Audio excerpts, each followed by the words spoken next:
لیکن آج ہمارے وطن عزیز کا نام نہاد مسلمان رب سے مکاری کرنے والا، رب سے غداری کرنے والا، دین کی بغاوت کرنے والا، اسلام سے منہ پھیرنے والا، اسلام سے اعراض کرنے والا اپنی تعداد کی قیمت بیان کرتا ہے۔ لیکن میں یہ کہہ دوں، عزت اور ذلت میں، عروج اور زوال میں تعداد کو ہی معنی نہیں رکھتی۔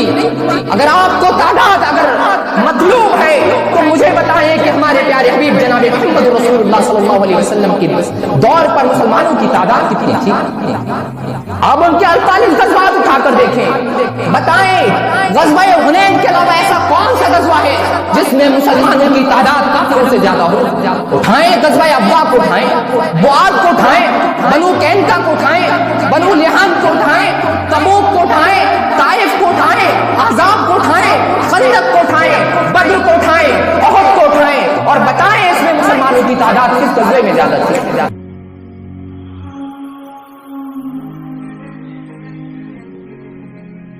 وذرياته وأزواجه وأهل بيته أجمعين ومن تبعهم بإحسان إلى يوم الدين أما بعد وقال الله تعالى في القرآن المجيد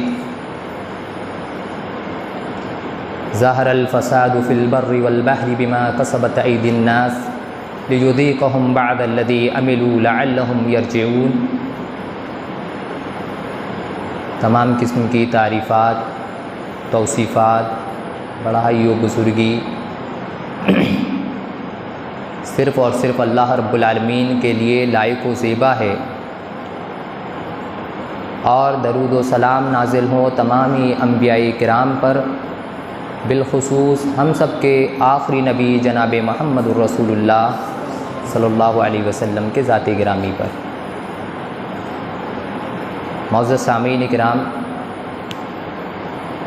آج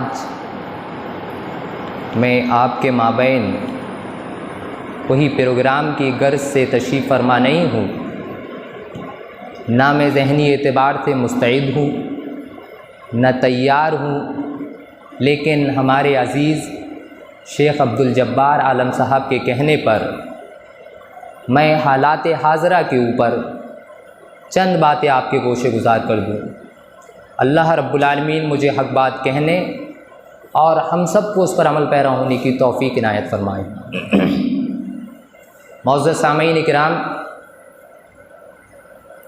جب ہم اپنے ملک کا مشاہدہ کرتے ہیں، اپنی کنٹری، وطن عزیز، اپنی سوسائٹی پر ایک عمیق نگاہ ڈالتے ہیں، معائنے کی نگاہ ڈالتے ہیں،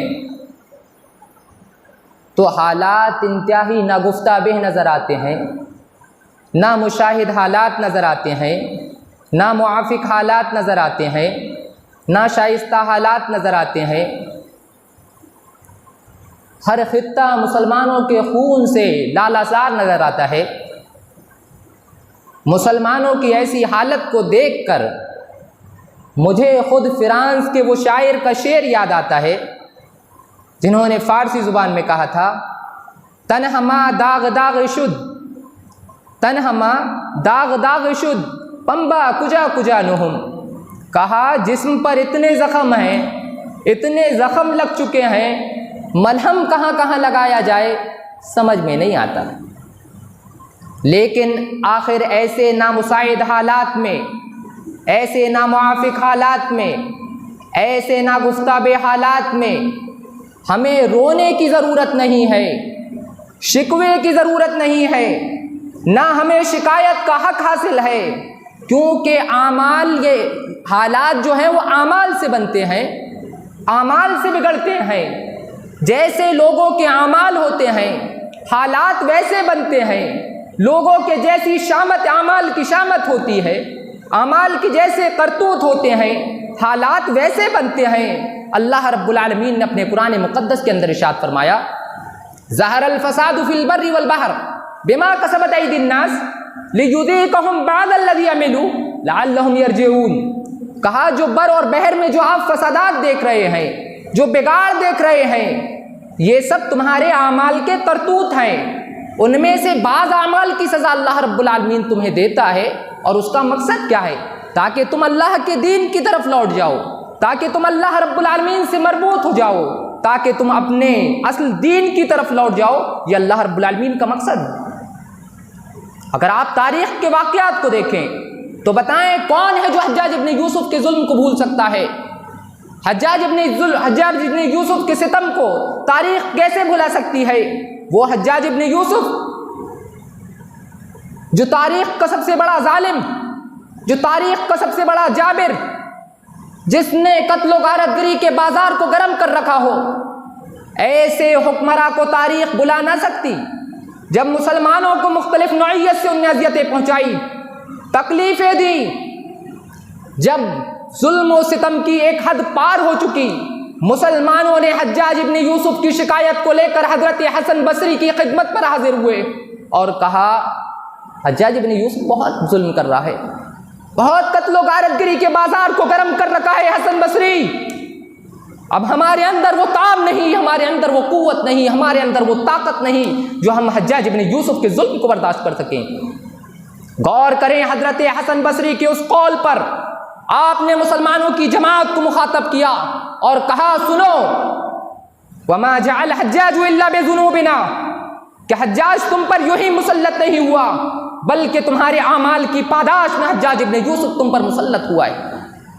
تمہارے اعمال کے کرتوت کی وجہ سے ایک ظالم اور جابر حکمراں تم پر مسلط ہوا ہے، وہ یوں ہی تم پر مسلط نہیں، یوں ہی تم پر ظلم و ستم نہیں ڈھا رہا ہے، بلکہ تمہارے اعمال کی پاداش پر تم پر مسلط کیا گیا ہے۔ بتاؤ تاریخ نادر شاہ کو کیسے بھلا سکتی ہے؟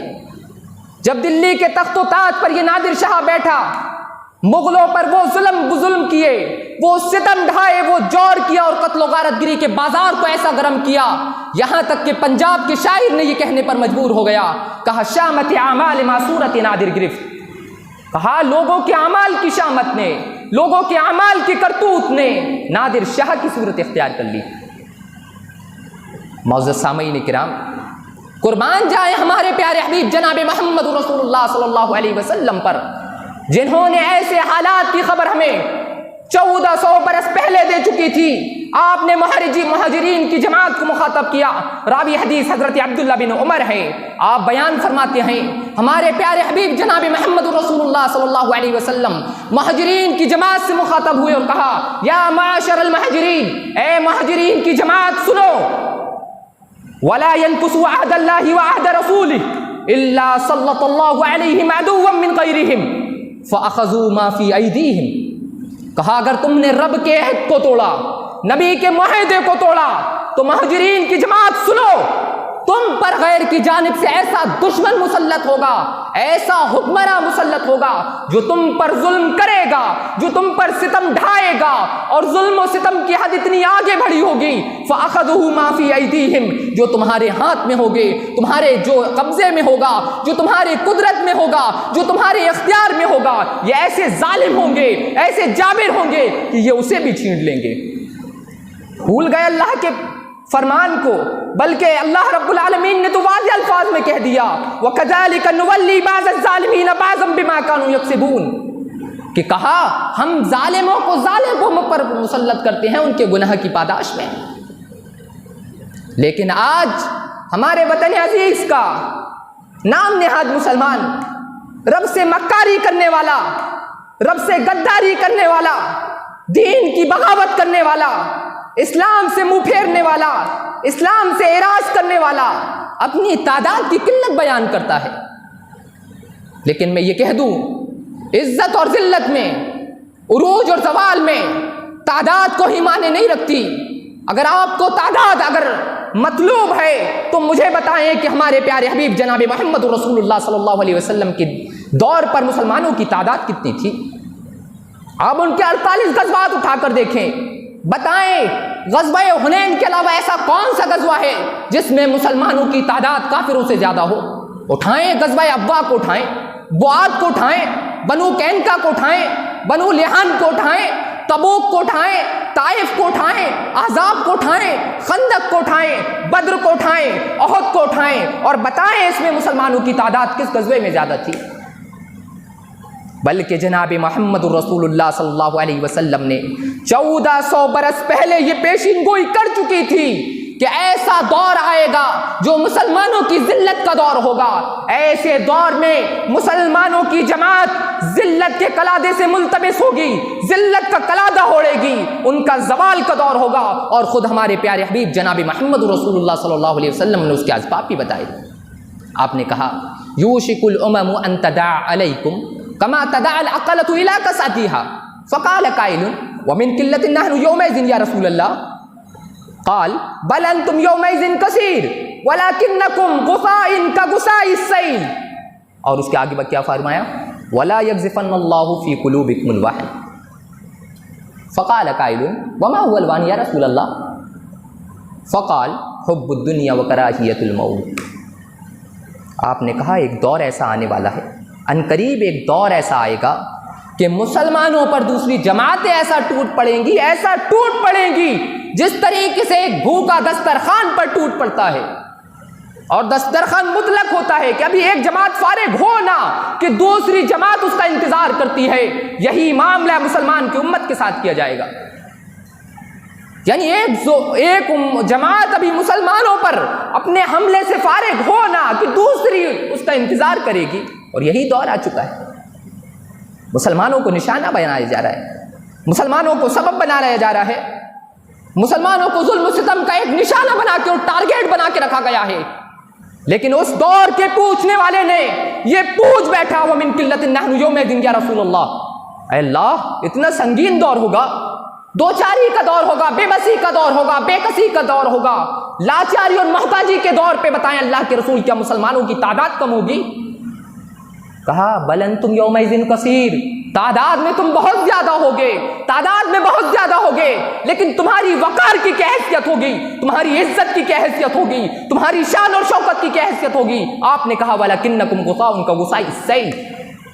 اس دور میں ان لوگوں کے بیچ میں تمہاری حیثیت صرف سمندر کے اوپر جو جھاگ اور کوڑا کرکٹ جو رہتا ہے وہ حیثیت مسلمانوں کی ہوگی. پھر پوچھنے والے نے پوچھا اللہ کے رسول ایسی سچویشن کیوں آئے گی؟ تعداد میں ہم زیادہ ہوں گے، اسلام سے جڑے ہوئے ہوں گے، دین سے جڑے ہوئے ہوں گے، ایسا دور ہم پر مسلط کیوں ہوگا اور اس کا سبب کیا ہوگا؟ آپ نے کہا ولا یقذفن اللہ فی قلوبکم الوہن، کیونکہ اس دور میں اللہ رب العالمین مسلمانوں کے دل پر وہن کو داخل کر دے گا.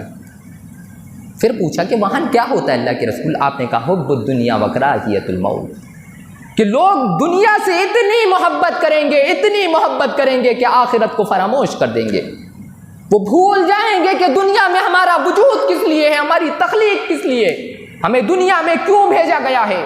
وہ اللہ رب العالمین کے فرمودات کو بھلا دیں گے، شریعت اسلامی کے تقاضوں کو بھلا دیں گے، اور ان کی نگاہ میں آخری نقطہ صرف یہی دنیا ہوگی.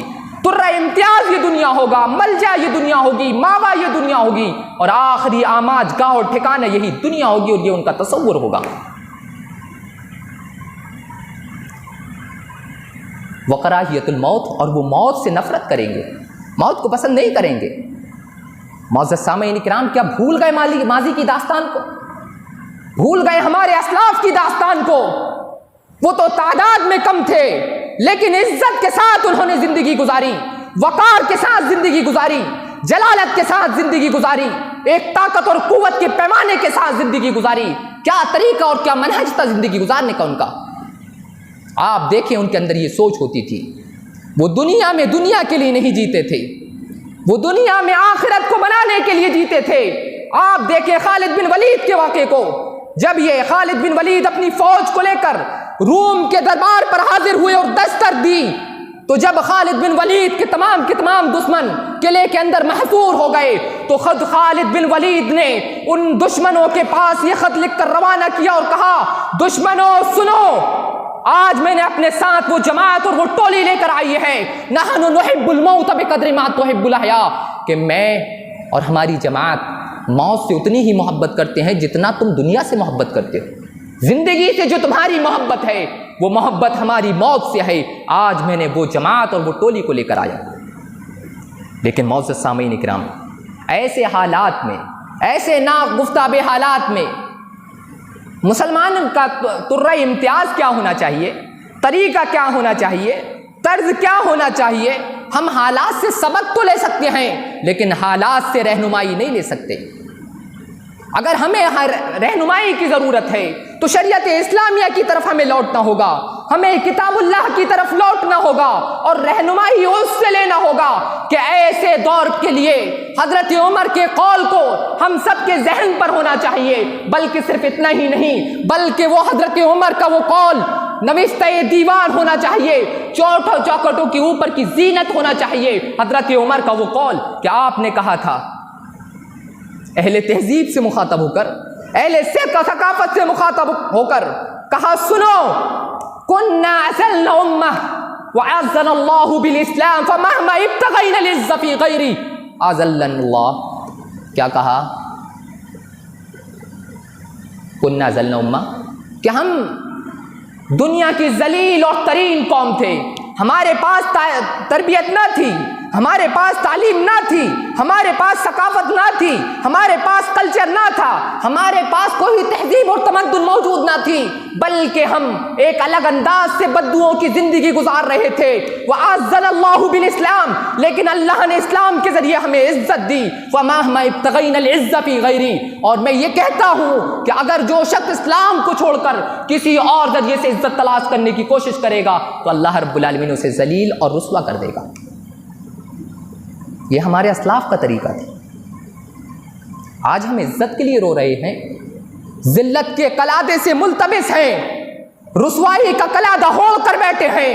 اگر ہمیں اپنا عروج چاہیے، اگر ہمیں اپنی ترقی چاہیے، اگر ہمیں اپنی قوت اور طاقت چاہیے تو ہمیں دین کی طرف اپنا رخ کرنا ہوگا۔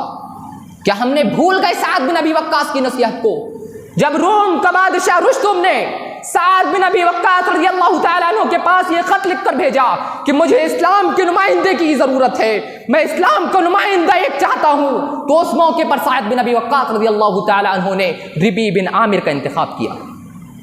سچویشن بتائی کہ آپ کو دربار کسریٰ جانا ہے، وہاں سے پیغام آیا ہے، آپ کی دور اندیشی کو دیکھ کر ربی بن عامر کا انتخاب کیا گیا، اور جانے سے پہلے حضرت سعد بن ابی وقاص ربی بن عامر کو نصیحت کرتے ہیں اور کہتے ہیں، سنو ربی بن عامر، تم روم کے بادشاہ رستم کے پاس جا رہے ہو، دربار کسریٰ جا رہے ہو، لیکن سنو تم اپنی وضع اور قطع میں کوئی تبدیلی نہ کرنا، کیونکہ ہم ایک ایسی قوم سے تھے، ایک ایسی جماعت سے تھے ہم لوگ کہ جس کو اللہ رب العالمین نے اسلام کی وجہ سے عزت بخشی۔ اگر عزت دی تو اسلام کی وجہ سے عزت دی، اگر شان دی، وقار دیا، شوکت دی تو عزت اسی اسلام کی وجہ سے دی، اور اگر تم اسلام کو چھوڑ کر کسی اور راستے اور ذریعے سے عزت تلاش کرنے کی کوشش کرو گے تو اللہ رب العالمین تمہیں ذلیل اور رسوا کر دے گا۔ بلکہ معزز سامعین اکرام، خود ہمارے پیارے حبیب جناب محمد رسول اللہ صلی اللہ علیہ وسلم کا فرمان موجود ہے، راوی حدیث حضرت عبداللہ بن عمر ہے، کہا جب انسان دین سے دور ہوتا ہے، اسلام سے اعراض کرتا ہے، اسلام سے منہ پھیرتا ہے، تو اس موقع پر جناب محمد رسول اللہ صلی اللہ علیہ وسلم نے کہا تھا، سلط اللہ علیکم ذلہ لا ینزعہ، کیا کہا کہ ایسی جماعت پر اللہ رب العالمین ذلت اور اس ذلت کو مسلط کرتا ہے، لا ینزعہ منکم، کہ وہ ذلت ٹلتی نہیں، وہ رسوائی ہٹتی نہیں، حتی ترجعوا الی دینکم، کہ جب تک لوگ اپنے دین کی طرف رجوع نہ ہو جائیں۔ اگر ہمیں عزت مطلوب ہے، اگر ہم عزت چاہتے ہیں تو ہمیں اپنے دین کی طرف لوٹنا ہوگا۔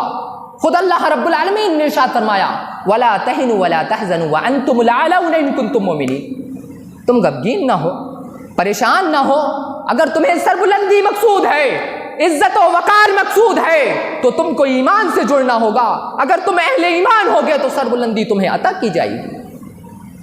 اور دوسرا، ایسے حالات میں اللہ رب العالمین کو، یہ جو حالات آج بنے ہیں، ایسے حالات میں اللہ رب العالمین خود یہ دیکھنا چاہتا ہے کہ میرا کون سا بندہ ایسا ہے جو فی سبیل اللہ مجاہدہ کرتے رہے، کوششیں کرتے رہے، لگے رہے، کیونکہ معزز سامعین کرام ایسے حالات کے بارے میں خود اللہ رب العالمین نے اپنے قرآن مقدس کے اندر کہا، ان الذین قالوا ربنا اللہ ثم استقاموا